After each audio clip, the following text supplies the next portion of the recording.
on the camera. Nina Money. I had COVID last week, so I'm trying to minimise my impact on other people's lives. I'm not contagious, but I don't want to be spreading germs that don't need to be spread. And thank you so much for this opportunity. It's really lovely to see fellow candidates here. I just wanted to say a few things. I probably won't use up all the 5 minutes.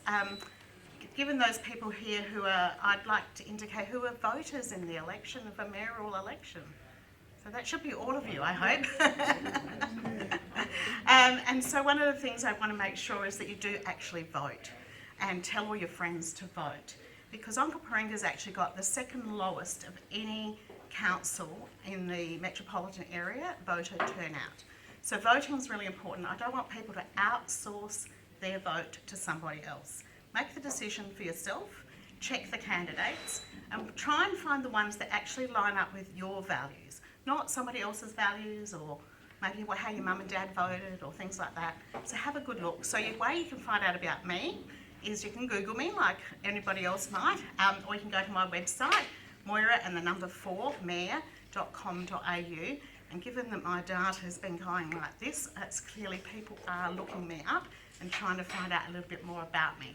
I've also been letterboxing, so there's 52,000 letterboxes in the city of Onkaparinga for the 177,000 people that actually live in this beautiful part of the world.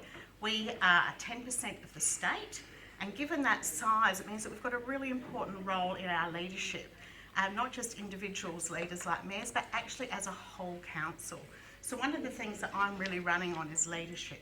Over the last little while, we've had a number of leaders in this community, and our elected members, even under the Local Government Act, are considered community leaders. So I'm looking to be part of a team which has real community leaders, not people with particular interests around, perhaps they belong to lots of sporting clubs, or maybe they've got a particular interest in property management or something like that.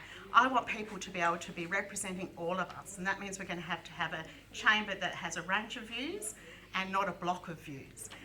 So a lot of people have been, I've been out talking to a lot of candidates for that very reason, finding out what's important to them, who are the kind of people that they're most likely to attract. And the sort of things that I've said that I want to do is that I want to make sure that we listen to all the voices, not just the loudest ones. So yesterday I was with a whole lot of non-voters, and they were children between 3 and 5. I want us to be governing and leading a community for not just my generation or my children's generation, but definitely for my grandchildren. And should I be lucky enough to have great-grandchildren, I want to make decisions that last a long time, not a short, quick fix time. I want to make sure that all the people in the chamber actually are well equipped to make the right decisions that are for tomorrow, not just for today.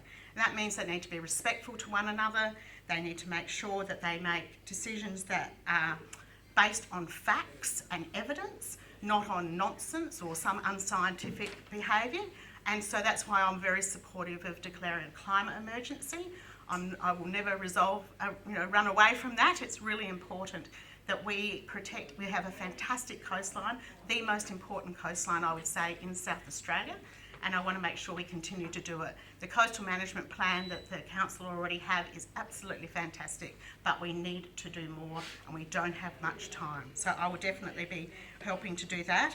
I have a long history and background supporting First Nations, and not just for an acknowledgement of country, but how we can bring ecological and environmental knowledge from that and that wisdom into the future of our decision making. So I'll be looking, we've already got a First Nations leaders group in the council and some of the people here who are current councillors have been involved in that. But we can do all sorts of things. So I live down not far from the Aldinga Scrub, for instance, and things like culture of burning and stuff like that will really make a big difference. But also procurement, making sure that we're buying as a council and as a community from our local people, and we're not outsourcing that to somebody else. So I've noticed quite a lot of literature out there, as many of you have during the campaign. What I'd really encourage you to do is have a look at where it's printed. Is it printed locally?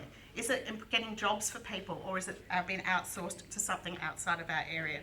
And the last thing I just really want to say, once again, is that we need to do things that are going to last a long time. So some of you will know that the current chamber made a point of view about privatisation of some of our community water assets, and I'm certainly against privatisation. That's my clock telling me my 5 minutes are up, so I will stop talking. So thank you for listening.